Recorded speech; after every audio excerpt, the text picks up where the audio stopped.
What is going on, everybody? It might be 14 days until possibly the end of the world in season 3 of The Leftovers, but in our own reality, things are looking up because one of the best shows on TV of the last few years, one of the best shows I've ever seen, period, The Leftovers, is now back with a very strong first episode to season 3.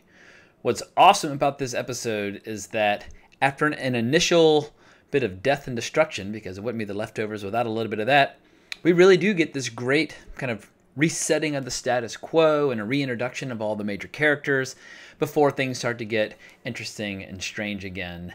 So just in terms of overall broad strokes, I've got a very, very good feeling about the quality of the show, even if I have a very, very bad feeling about where this show might be going, because as we saw in the lengthy teaser and trailer, it looks like we're getting the end of the world or something to that effect. So it's hard to be so giddy about that when that's what we're talking about.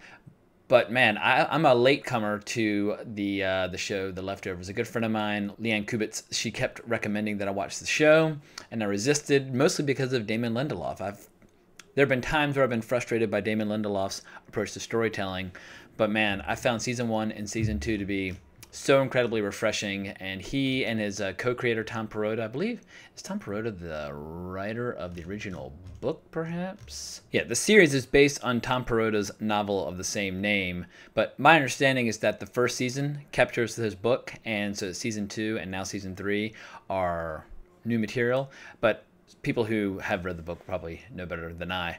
All I will say is that when I started watching The Leftovers season 1, I basically watched it almost in one sitting. Same thing with season 2. I thought season 2 was even better than season 1, and that's always a really, really positive sign when you see a show improving as it goes. I love the tone. I love the music. I love the real grounded reality amidst this crazy supernatural slash sci-fi concept.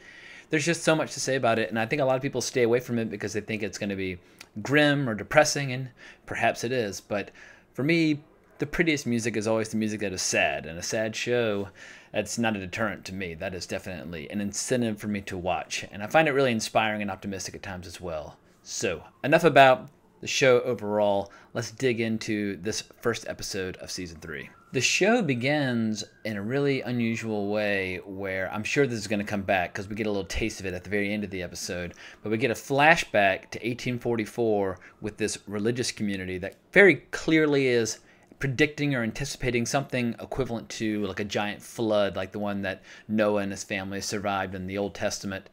And they're kind of marking their calendar, and they're like, this whole community is all inspired, and they're, it's like this great sense of, I guess, camaraderie amongst the faithful, even if some of the other people in the village are mocking them, much like Noah and the Ark and the Bible and all that good stuff.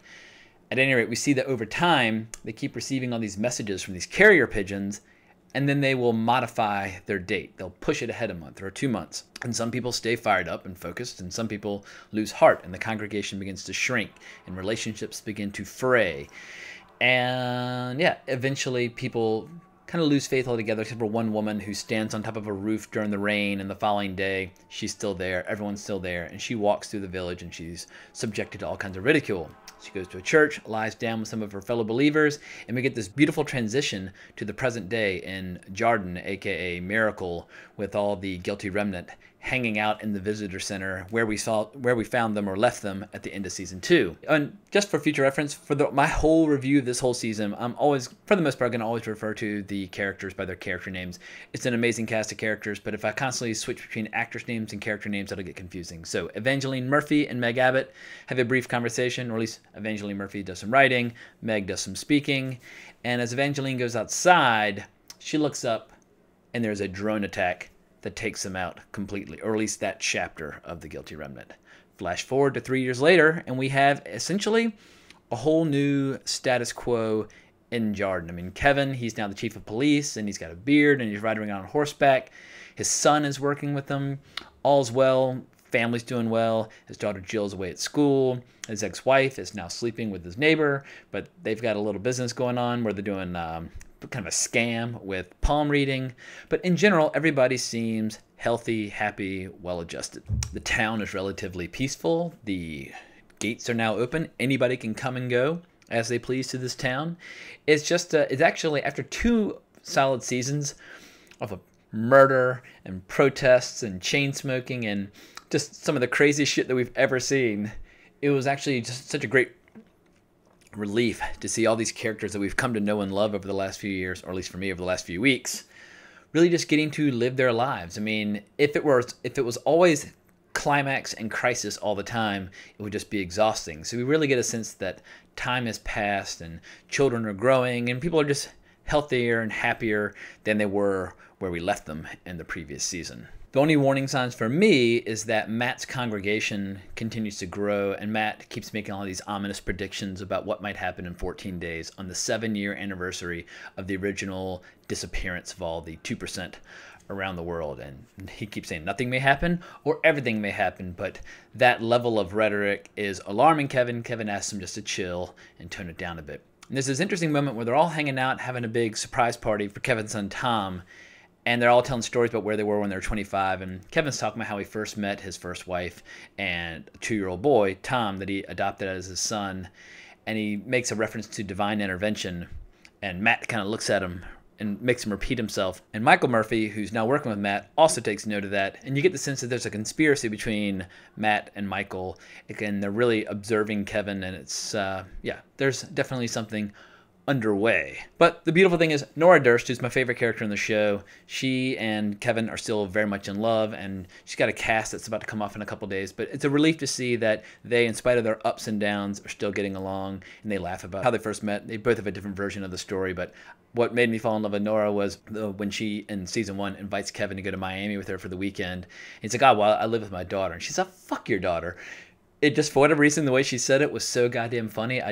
I've been obsessed with her ever since. Love and adore her, and she's still going strong in this season. The music is on point as usual, apart from the usual leftover theme tune. Well, themes, there are a couple of usual leftover themes that come up again and again, but there's no Pixies this time around with Where's My Mind like we usually hear, but we did get a little Simon and Garfunkel Feeling Groovy. And if you remember, Simon and Garfunkel featured in season 2 when Kevin had to do the karaoke to get out of that kind of afterlife or alternate universe that he stepped back into for a second time. We get our first real sign of trouble when we see that Kevin starts his day by wrapping his head in plastic and taping off his neck with the duct tape and like suffocating himself. And it's just his way he starts his Sunday. And that's a little unusual. The first major crisis occurs when some protesters who are protesting the murder of the guilty remnant have thrown toxic waste into this local water supply where Matt and Michael were going to do all these baptisms.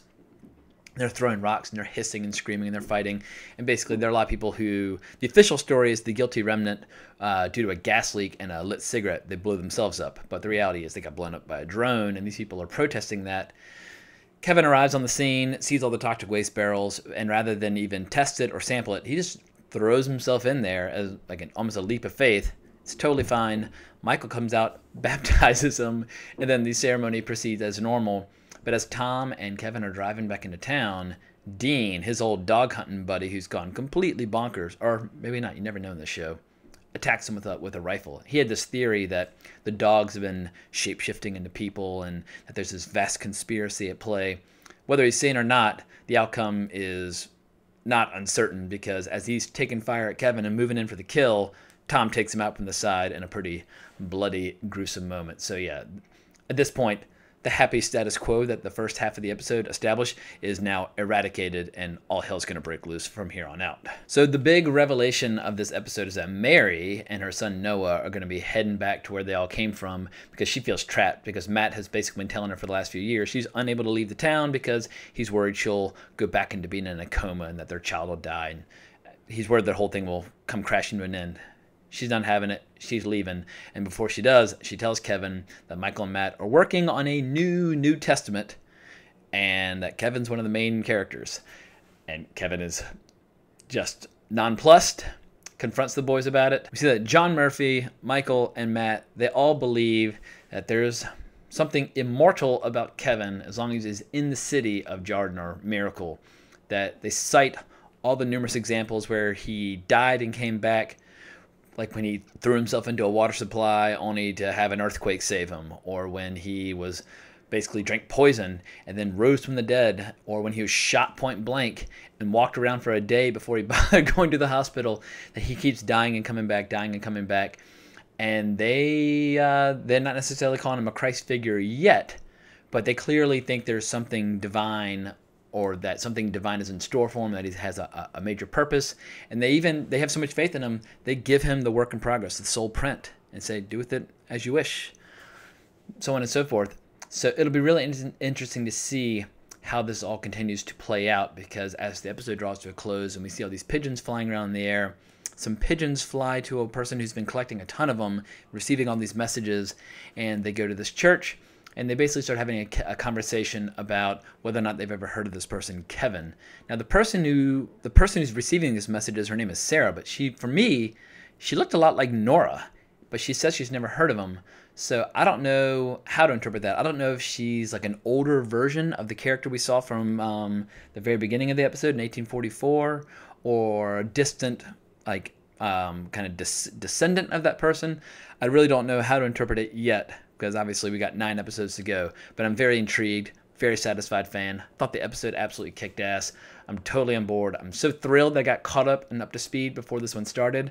And what I'm really looking forward to also is Fargo starts on Wednesday. So yeah, for the next 10 weeks, we're going to have a lot of great TV to look forward to. We got Twin Peaks around the corner and Game of Thrones. It's a very good time to be a fan of good quality TV. So hope you enjoyed this review. Let me know what you think about the end of this episode, who that person might be, how it connects back to the beginning. I have a feeling this is going to be a fun season to develop a lot of theories and hypotheses about, etc. and so forth. Give me a shout on Twitter at Colbrax if you want to talk more, and I'll see you guys next week to talk some more leftovers. Bye-bye.